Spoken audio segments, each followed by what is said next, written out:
Good afternoon, everybody. Welcome. My name is Anupreet Sidhu, and I'm a program officer at the William T. Grant Foundation.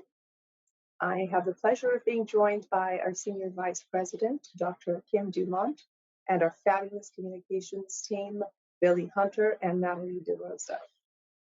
Kim will be joining me in answering all your questions throughout the presentation. So first, many thanks for tuning in today. We appreciate you spending this next hour with us.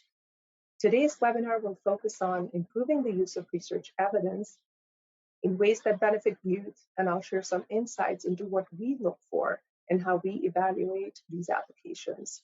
The slide from today's presentation will be posted in about a week. This session is also recorded and will be shared with you. Before we get started, I want to share a few logistics about the webinar technology we're using. First, you can hear us, but we cannot hear you, and you cannot hear one another. That said, you're welcome to post questions through the question box within GoToWebinar. We have received some questions during the registration process as well, which we really appreciate. There will be two occasions during the presentation where we will respond to some of the questions, but due to time constraints, we may not be able to answer them all, but we'll do our best to. Second, you can listen either through the computer or the phone. Either way will work, but we found that most reliable way is to listen on the phone. So to do that, you can click on the telephone button on the webinar that mutes the audio coming from your computer. There will also be some resources that are available in the chat, so please feel free to check that out. So let's get started. So today's webinar, here's a little bit of a roadmap of what we're going to cover. We'll begin the webinar with a brief introduction to the William T. Grant Foundation and our two focus areas. Then we'll take a deep dive into the Foundation's initiative on improving the use of research evidence, and some background on this work, the key lines of inquiry, and some examples of our previously funded research. At that stage, we'll pause for some questions, and in the second half of the webinar, I will provide an overview of our review process for all major research grants, and we'll offer some tips about what we look for in letters of inquiry. I will highlight a few resources that you might find useful, and we will then set aside some more time for questions. So just as a background, the William T. Grant Foundation was founded in 1936 as a private grant-making foundation by William T. Grant, who was an owner of a chain of 5 dime stores. Since our creation, the foundation has worked to further understanding of human behavior through research, and we do so by supporting high-quality research that is relevant to policies and practices that affect the lives of young people ages 5 to 25 in the United States. We fund about $8.5 million a year in major research grants and about $15 million across all our grant programs. So if you look at our focus areas, they're in two broad categories. So first is our Reducing Inequality initiative that was launched in 2014, and its defining feature is a focus on responses to inequality among young people in the United States, not just its causes or consequences. And we just had a webinar for Reducing Inequality focus area on Wednesday, so if you're interested, that recording would be available on our website soon as well. Our current initiative, which is the second focus area on improving the use of research evidence, it aims to advance the conversation about research use. The defining feature of this area is a focus on strategies for using research evidence. We support studies that improve the use of research evidence and conditions that support it in ways that benefit youth. We want to learn how to better use what we know from research. And for both focus areas, we seek research that builds strong theory and empirical evidence. We fund studies through different mechanisms: major research grants, there are scholars awards, institutional challenge grants, but this presentation today will focus on major research grants and officers' research grants only.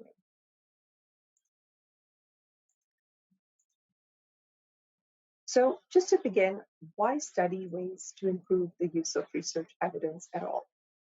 As you know, we have a lot of research, right? We're producing research, and we assume that knowledge and tools from research will improve decision making. But what we really need is a robust theory of change. We need to put it to test and empirically understand and know if that is the case. And so far in this field, we know a lot about conditions that are associated with research use, but what we lack is a knowledge on how to create those conditions. So as a background on the Foundation's engagement with this focus area, the first phase of the Use of Research Evidence Initiative was launched in 2008-2009. The current request for proposals is built on what we've learned in the first 6 years of the initiative, when we were trying to understand the use of research evidence from the user's perspective. Since 2015, the Foundation has focused on improving the use of research evidence. We now want to know what it takes to create the conditions to improve the use of research evidence and what happens when it is used.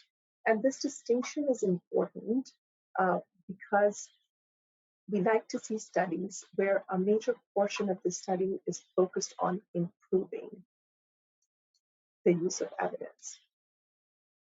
So for this focus area, as it currently stands, we prioritize 3 lines of inquiry that we feel will move us closer to the ultimate goal of using research to improve policy and practice and improve outcomes for young people. They include studies to build, identify, and test strategies or mechanisms to improve the use of existing research evidence, and studies to build, identify, and test strategies for producing new research evidence that responds to decision makers' needs, and studies that test whether and under what conditions using high quality research improves decision making and ultimately outcomes for youth. We are interested in research use involving state and local decision makers and intermediaries. State and local departments of education, child welfare, and juvenile justice make decisions that influence the frontline practices and ultimate affect youth outcomes. Mid-level managers within agencies often decide which programs and tools to adopt, how to improve, and how to allocate resources. Intermediaries also shape the production of research and translate and package it for use.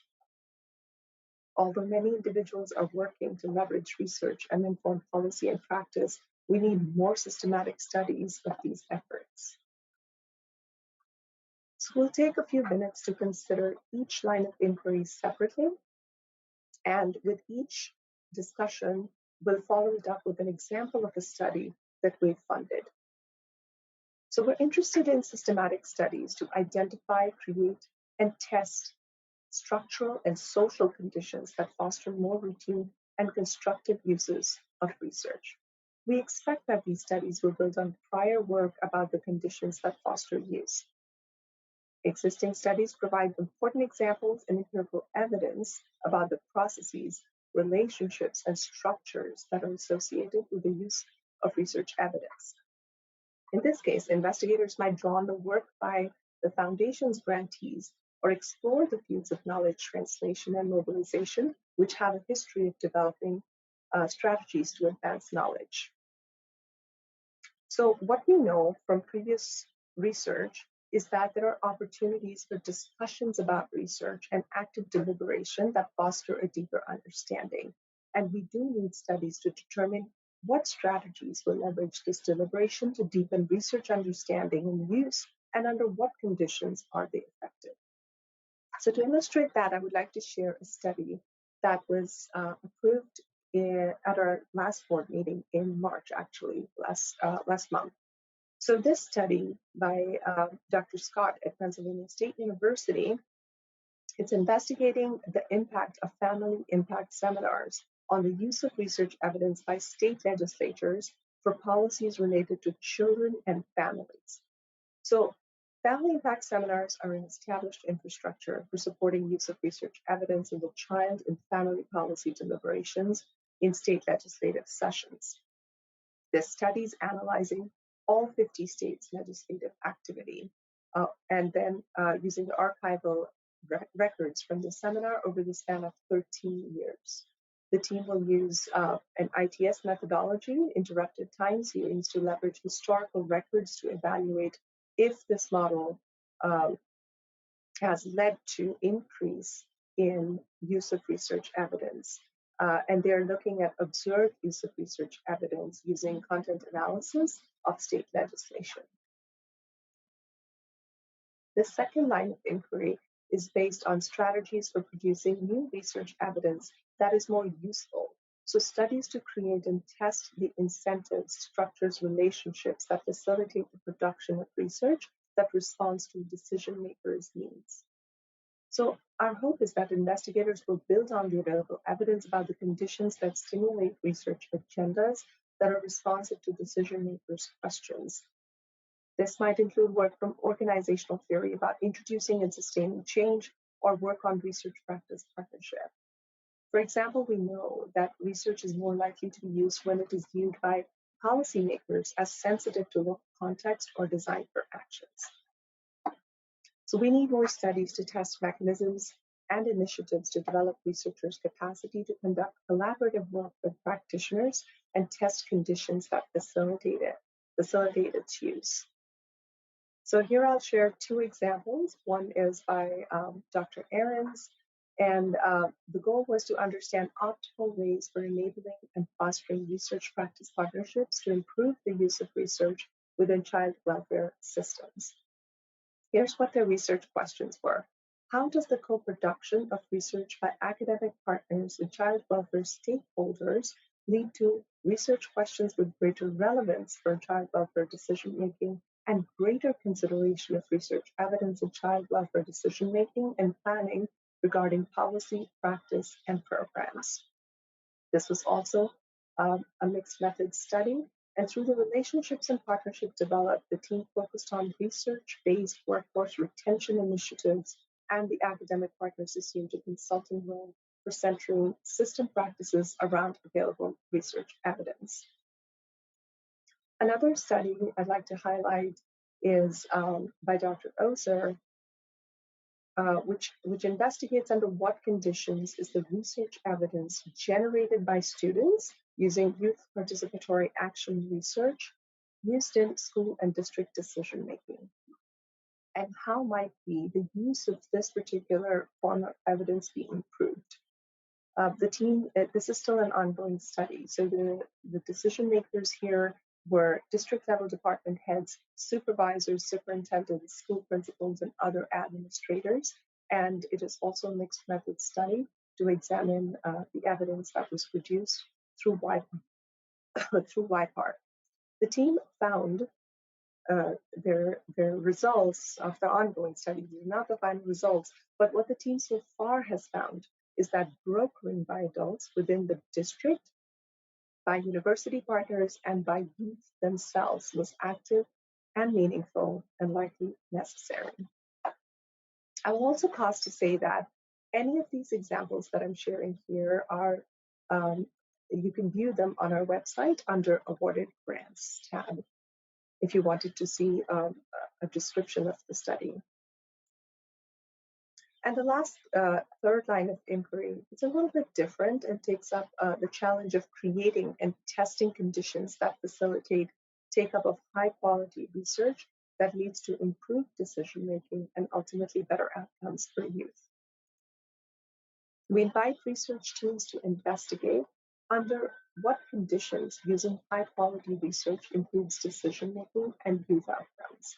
We suspect that simply using research will not be sufficient to yield positive outcomes. Rather, the relationship between the use of research evidence and youth outcomes will be affected by a number of conditions.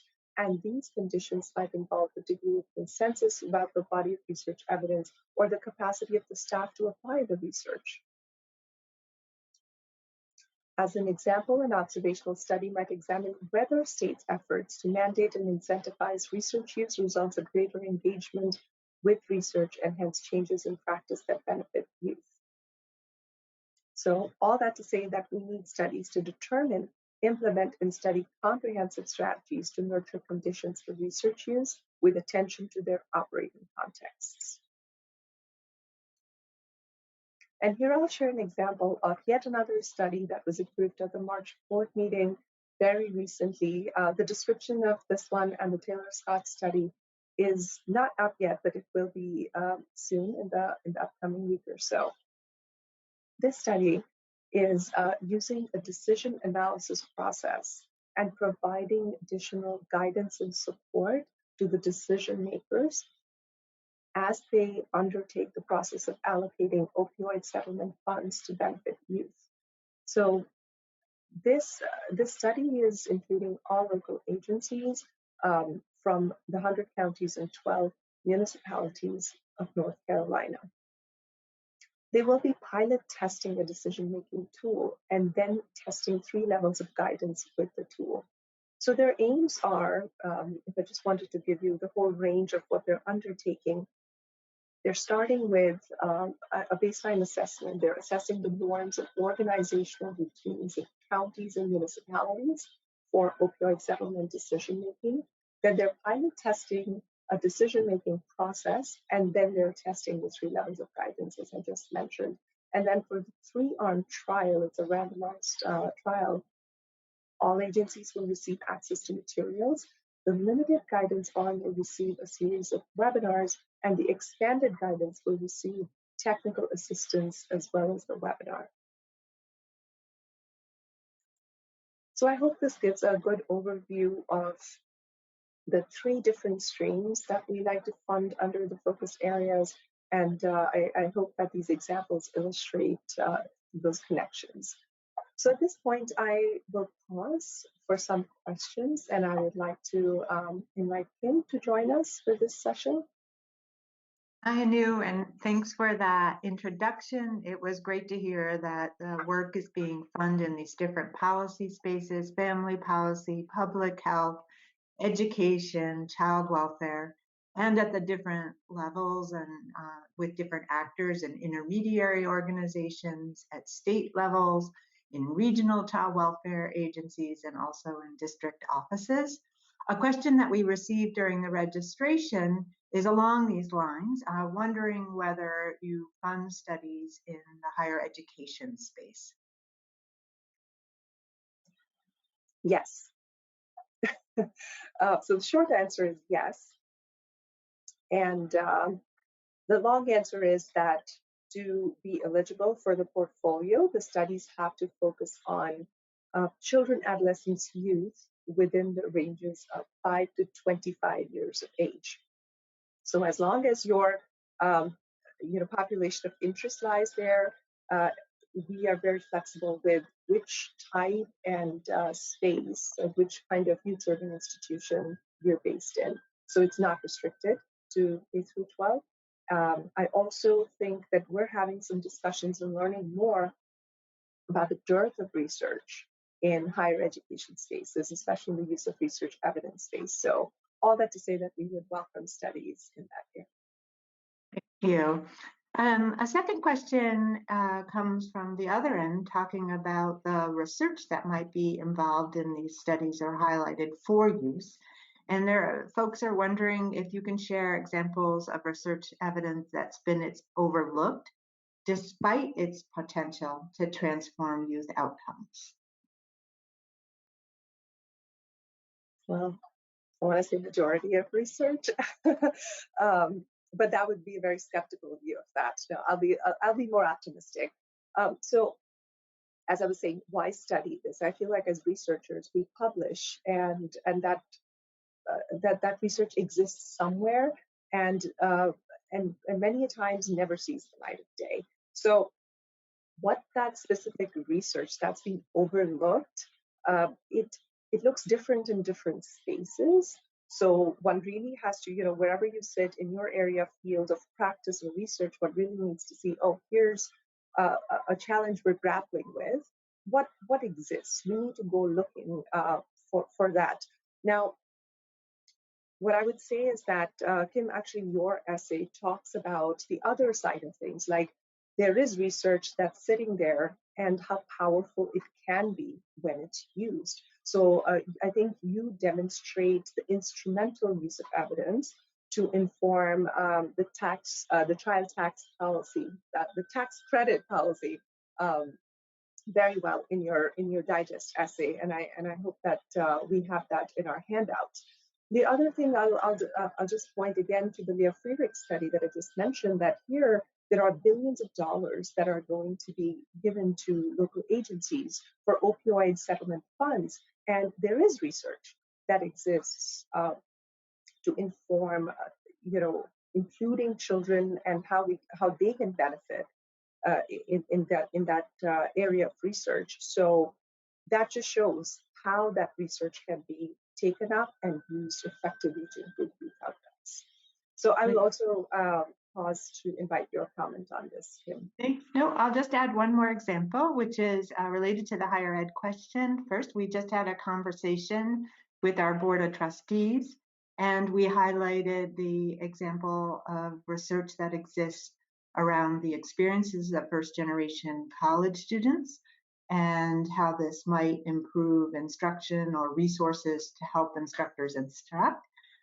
And also that there's also syntheses and a research base on strategies for actually providing supports to first generation students and drawing them in as learners and contributors in the classroom. Yet we have no research on the use of that research in higher education. And so here's an example to really transform, perhaps keep first generation students in college or any higher education institution so they can persist and also have a helpful, supportive, positive experience on that journey. Thank you. We also have another question, which is about the measurement studies, which we didn't describe as much in the interest areas, but registrants and participants are wondering if you could say more about the kinds of registration measurement studies you're looking for. That's a great question. And I do mention the types of studies in the later half of the presentation, but I'm happy to address it here. So I'll also do a plug for our URE methods repository, which is a testament to the amount of work that the field has already done. There's been tremendous progress in creating measures to measure the use of evidence in the different forms as we conceptualize it in the field. So that's very much there. Where I can't give a straight answer to what I'm looking for or what the foundation is looking for. What we want to see is where you sit in the research that you're conducting. Are these measurements and are these measures adequate to capture the use of evidence, or do we need more? Do you need more? So to illustrate that, I think Sarah Walker's study is a really good example. The description is available on the website for that one. And they are adapting some existing measures for conceptual use of evidence. So when they were undertaking the study, what they found was that the measures were just gathering exposure to research use. So are you, looking at research? Are you exposed to research? But conceptual use of research, it takes time. So what they're doing is they're adapting that existing measure to include more proximal measures of research use and bring in elements of cognitive change. So how is that exposure to evidence followed by cognitive changes based on that? So all that to say that you can adapt an existing measure, but if you see a gaping, glaring deficiency, then you're welcome to also create a new one and then undertake the validity, reliability testing of the measure. Thank you, Anu. In the interest of time, I'm going to sign off for a while and come back with the other questions that are more around eligibility and tips for applying. Fantastic. Thank you, Kim.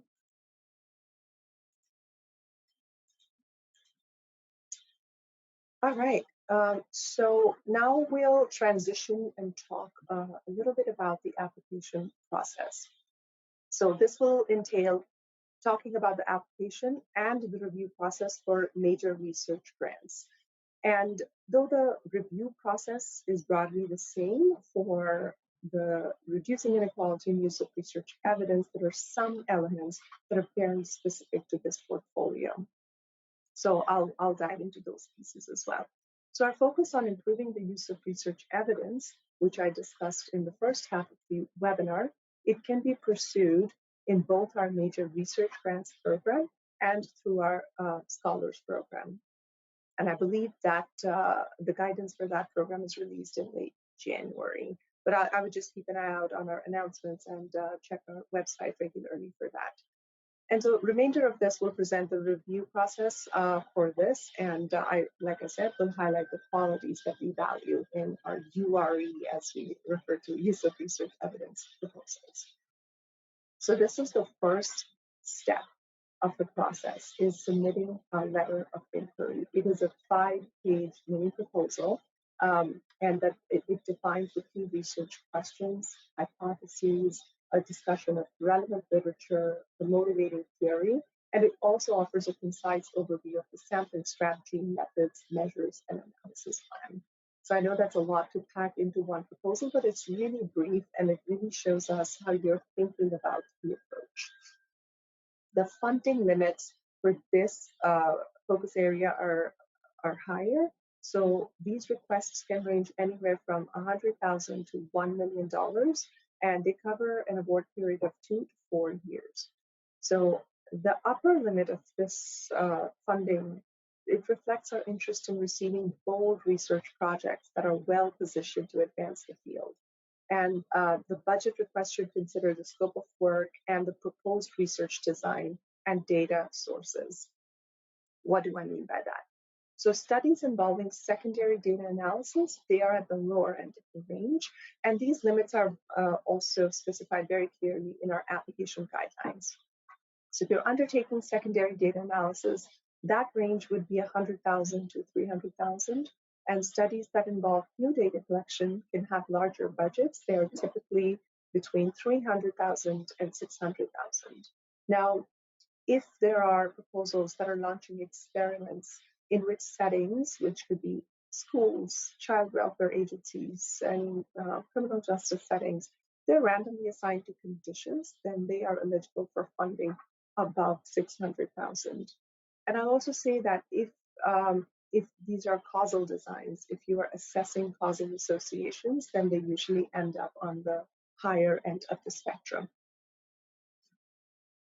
So as you're developing your LOI also, I feel like these webinars are a really great way to communicate our expectations. We also hold coffee chats throughout the year that are announced, and we get questions about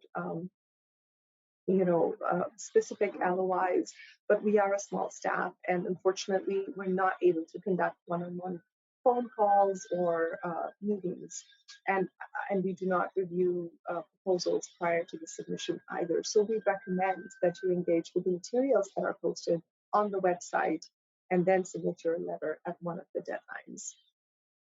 So here, what I'll highlight is that the next deadline for our major research grants is May 1st. That's coming up quick. And then the next deadline is August 7th. And then we do not accept officers' research grants with a funding limit of up to $50,000 in May. So the next LOI for officers' research grants would be August 7th. So this is a quick overview of our entire review process for letters of inquiry. So they're accepted 3 times a year. So we had a previous deadline in January. The next one is coming up in May. All these submissions are done electronically, and they are reviewed internally for eligibility, fit, and quality. So at this stage, when an LOI comes in, this is the review process. 2 internal staff reviewers review this. There is deliberation from, the whole program team gets together. We deliberate on the LOIs, and then the decisions are given out. So if you receive a decline letter, it will clearly state the reason for the decline, whether it was ineligibility, if it was a fit issue, whether your proposal was a fit, and what it lacked. So you will get some sort of feedback with that decision letter. Otherwise, you would be invited to submit a full proposal. So full proposals are a more developed version of the LOIs, and they're also accepted 3 times a year at this point, and they undergo a rigorous review process that lasts about 6 months. We invite about 15% of applications to submit a full proposal. And when those are received, they're sent out for external reviews. And for the URE focus area, we send it out to at least 3 reviewers. One of the reviewers has to be um, somebody who has the substantive expertise. Second reviewer is also a researcher who brings the methodological expertise. And the third reviewer is set in the policy or practice area that is pertinent to the proposal that is being reviewed. So these reviews, when they come in, they help us, they help inform our internal decisions about which proposals would move forward. Now, the promising proposals at this stage, they are advanced to senior staff review, and they deliberate on full proposals. Proposals can still get declined at this stage, but if they move forward, then the applicants, they are invited to respond to concerns via an action letter. And in response to that action letter, the applicants submit their responses, and then there's a docket call in which the internal senior program team comes together and deliberate. And so the proposals that make that mark, then they're recommended for funding to the board. So the length of the whole process is about 10 to 15 months from the LOI to funding after the board approval. So I know that was a lot of information. So I'll go back to the initial letter of inquiry stage and just talk a little bit more about eligibility and fit. So eligibility is the applicants need to be employed at a tax-exempt organization, and the funds that you're seeking need to primarily support research activities. We like to see majority of the funds going towards research and not operational costs.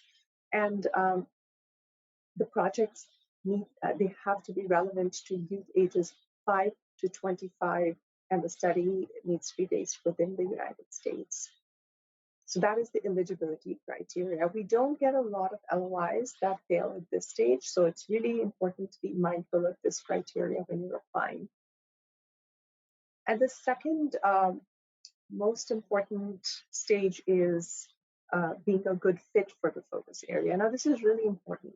What I mean by fit for the focus area, I liken it to this cooking show. It's Chopped, I believe, where where the participants get a box and a basket of secret ingredients, and then you can use anything from the pantry to make your own recipe.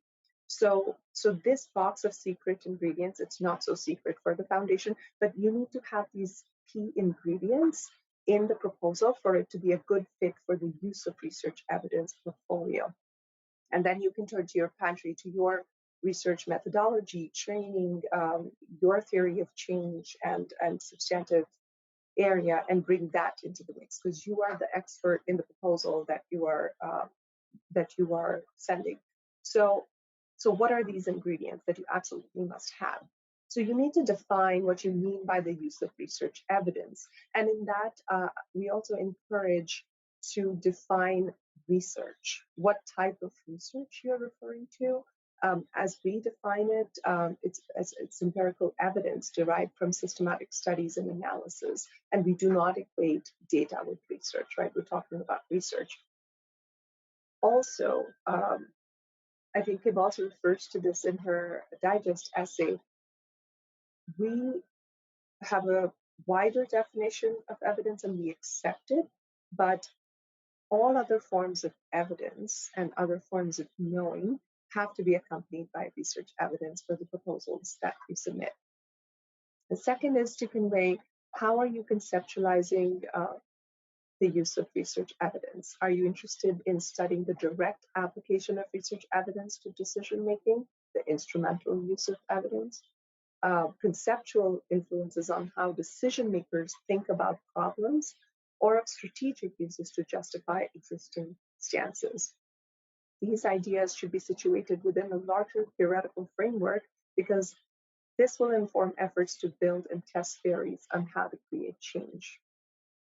So be mindful of what is the research evidence that's relevant to your study? How are you conceptualizing the use of evidence? And then provide details of how will you measure and analyze research use. So operational definition of research use and stating how this will be assessed is going to be very, very important. It should be easy for the reviewers to discern the type or types of research use you are studying and how you will measure and analyze research use. For example, if you're conceptualizing research use as being instrumental and expected to be evident in the course of a specific decision as to what program to adopt, which caseloads to prioritize, or how to instruct, reviewers will want to know what information you're going to look at, listen to, or ask about to be convinced that instrumental use of research evidence has occurred.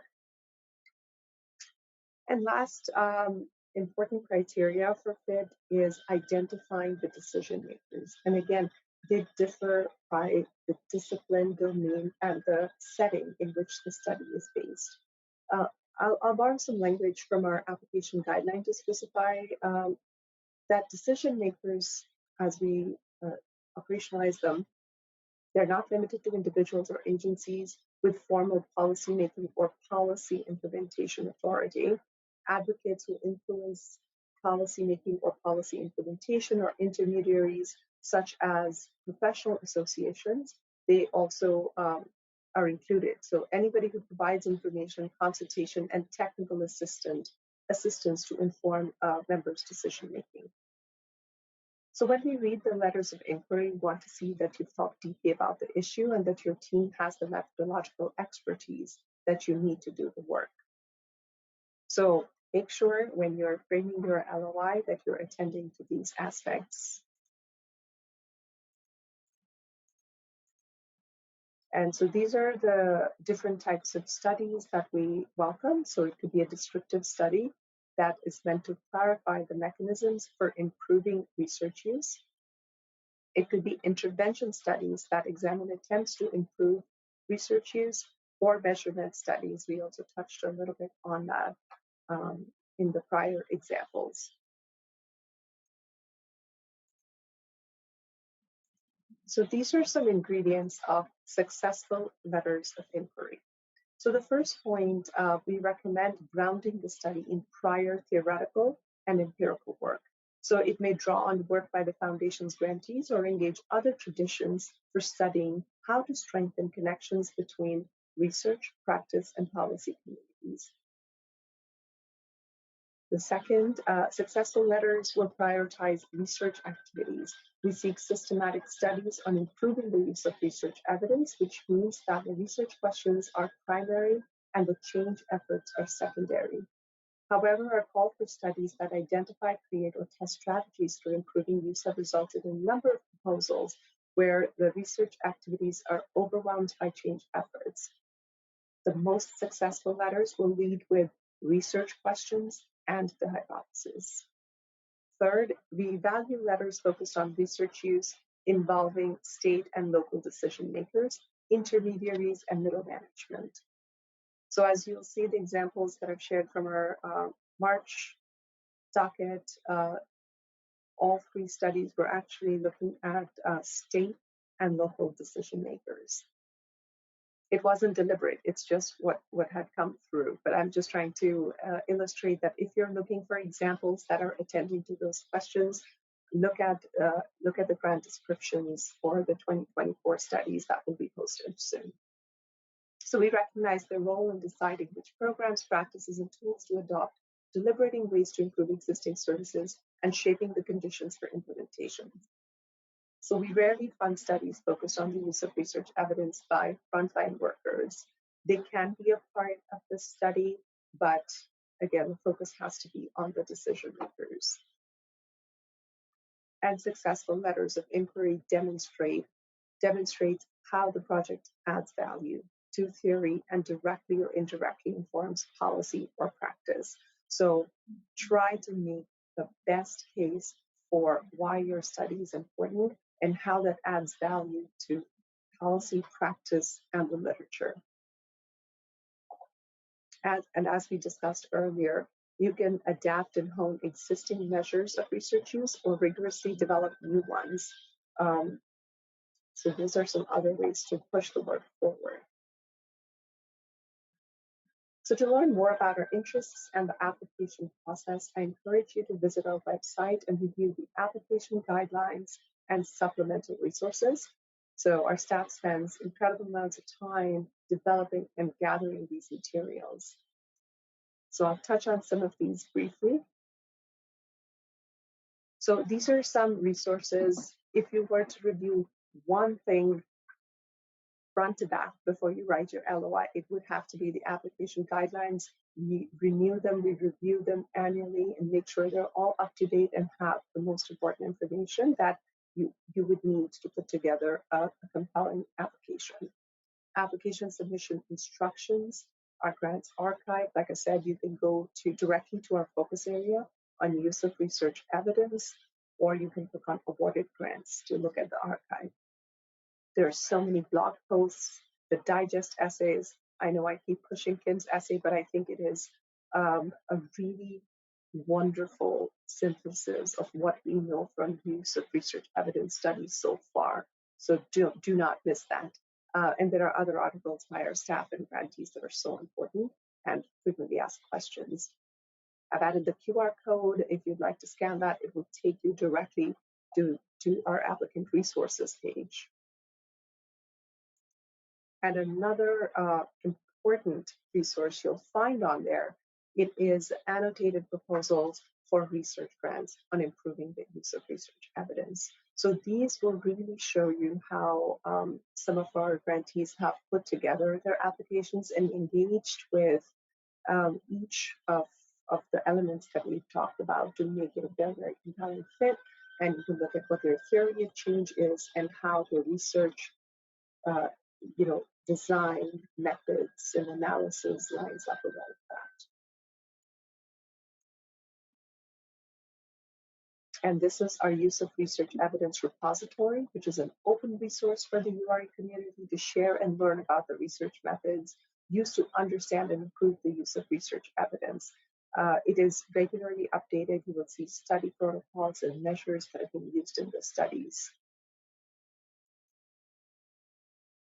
And if you are within 8 years of receiving your terminal degree, I would like to share this opportunity to get involved with our URE program. It's called the Early Career Reviewer Program, which is designed for early career researchers who'd like to learn more about the field broadly and our internal peer review process and the grant writing, especially in this line of research more specifically. So, all right. So in this program, we'll open it up soon, and we do the recruitment over the summer. What the early career reviewers do is they serve as peer reviewers. So as I mentioned, each URE proposal is reviewed by 3 external reviewers. The early career reviewer serves as the 4th reviewer. They're filling out the researcher forms just as our external reviewers would, and they receive personalized feedback on the reviews that they've submitted, and they have a chance to revise and then resubmit the peer reviews as well. And the cohort is recruited for 2 years, and we're creating additional touch points and training opportunities for our ECRs. And I think that this is just a great opportunity if you're trying to understand this field more deeply, to really engage with how our lines of inquiry translate into actual research questions and grants. And lastly, I'd want to emphasize that across all our programs, we strive to support a diverse group of researchers in terms of race, ethnicity, gender, seniority, and we encourage research projects that are led by African American, Latinx, Native American, Asian, Pacific American researchers. So please apply. We welcome multidisciplinary and mixed method studies, and resubmissions are welcome. So we try to share as much feedback. Like I said, at the LOI stage, you will know why your application was denied, whether it was an eligibility or a fit issue. If you were a fit and yet you were denied, we try to pinpoint specific areas of what was lacking and provide reasons. And so that is an opportunity for you to develop. And for full proposals, they receive external reviews and are always welcome to submit a stronger application following that. So I will pause for questions, but while we're also Sure. pausing for questions, I will just keep this slide up just so you can take note.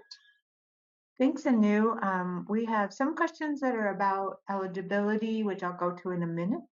We also have some questions around clarifications. So one clarification, if you don't mind, is somebody wonders where they can apply under both new data collection and secondary data analysis if they're doing a causal design. And if you could comment on that.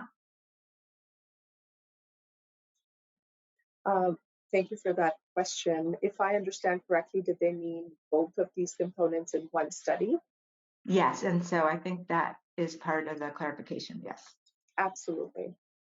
My answer would be yes. And I welcome you to add more if you'd like. Sure, I would just say in the examples that Anu highlighted, particularly around the state policy or settlement study by Frericks, there is both secondary and new data collection happening in that study.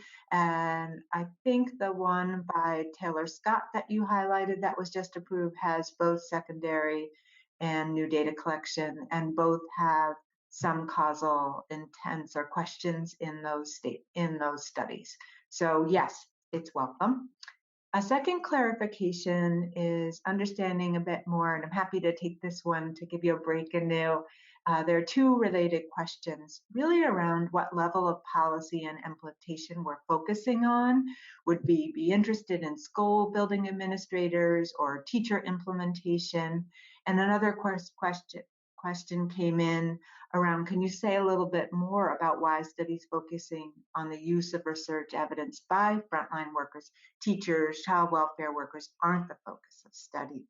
And so I will start and feel free to add, which is the foundation has limited resources, and a decision was made some time ago at the launch of the initiative in 2009 to focus on mid-level decision makers or mid-level managers and users of research who can influence large systems, make decisions about allocating resources, about designing policy around the implementation of that policy.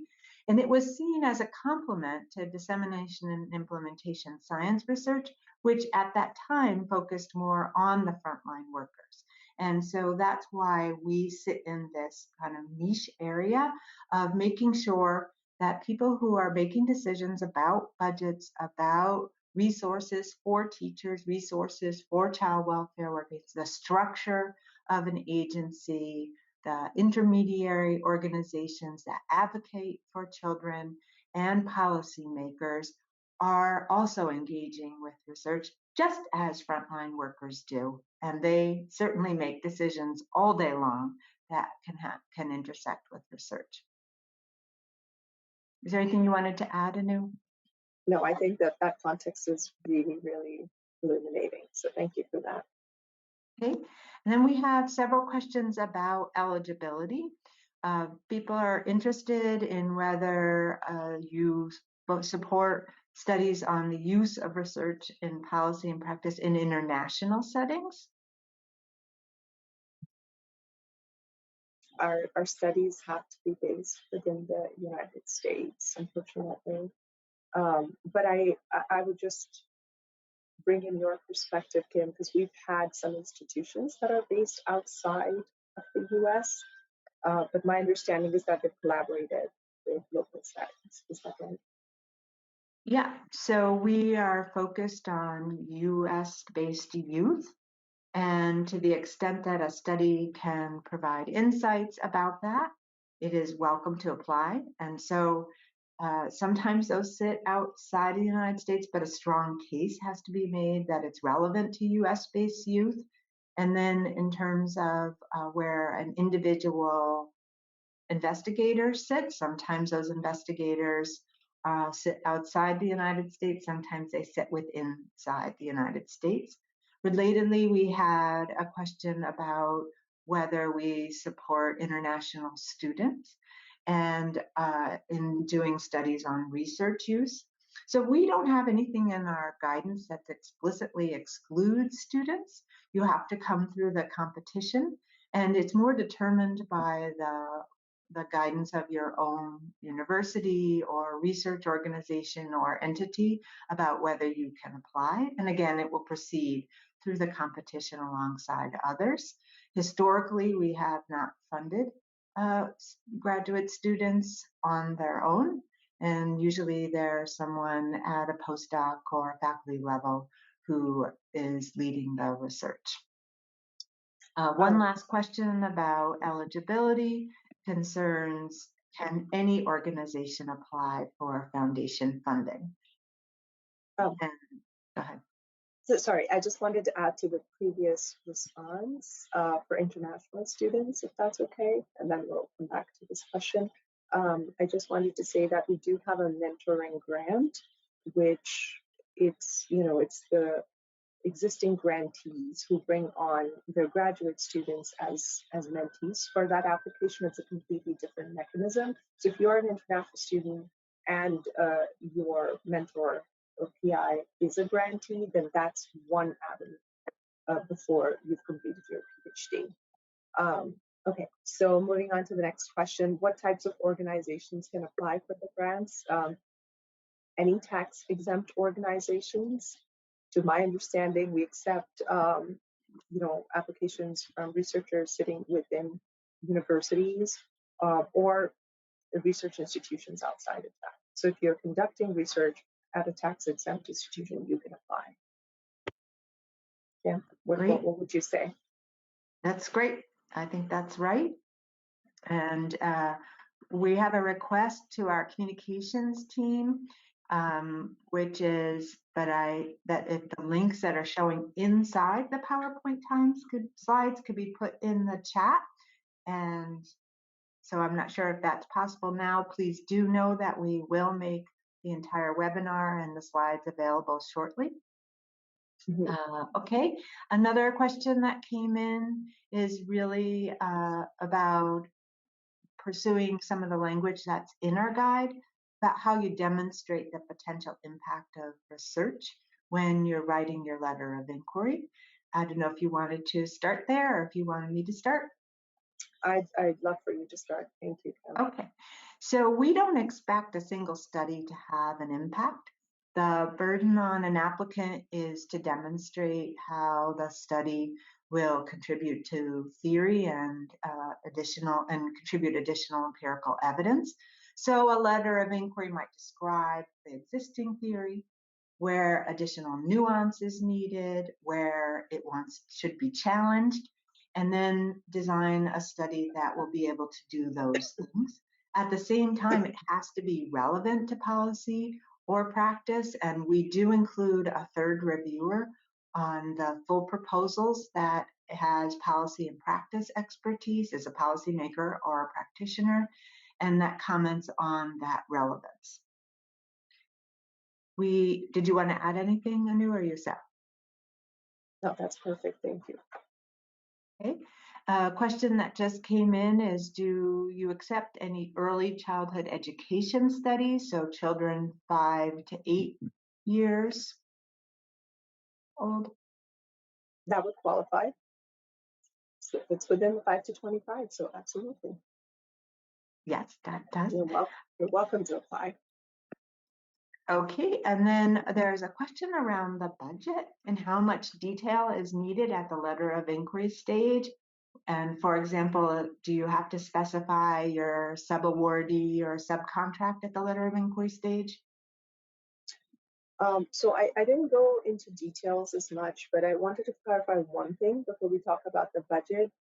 For the officers' research grants that are up to $50,000, you only submit the 5-page mini proposal. So those have to be accompanied by a detailed budget. And they require institutional signatures, which take a bit of time. So always prepare for that well in advance. That deadline is August 7th. But for the major grants, at the LOI stage, we do not require a granular budget. Kim? Is that? Yep, that sounds perfect. Yeah, So thank we you. don't. And there's guidance on our within the application on how to complete those forms. That just about brings us to time and the end of our questions. Anu, if there's something you'd like to do to wrap us up. Absolutely. I want to just plug in a few reminders. We have an LOI deadline, May 1st. Put in the secret ingredients if you're coming in for this cycle, or welcome to come back August 7th. Definitely review the grant descriptions that are online, especially the ones that sit in the space that you are conducting research in. Officers' research grant deadline would be August 7th. The time is always 3 p.m. Eastern Time. And we will be holding coffee chats. These are more casual conversations where we talk about use of research evidence and more substantive and theoretical aspects of it that are a little bit removed from the application and logistics process. But those are really wonderful. We sometimes bring in guest speakers and grantees and dive into some, theories and methods every so now and then. And look out for the announcement for the early career reviewer applications. Great opportunity. The last cohort, we brought in a larger cohort of 8 ECRs that range from anywhere from somebody who just started a tenure track position, assistant professor, to somebody who was recently tenured as an associate. So if you're trying to get into the field and have had some experience and understanding, absolutely apply for that. And I have one more thing. We look forward to receiving your letter of inquiry. I'm going to end with this piece. This is a figure from Kim's Digest essay. And the reason I bring this up is because, like I mentioned earlier, this is a synthesis of what we know from the research on research use so far. So review that. It will really give you a starting point because you don't want to answer questions that have already been answered. So this is going to be a very valuable resource.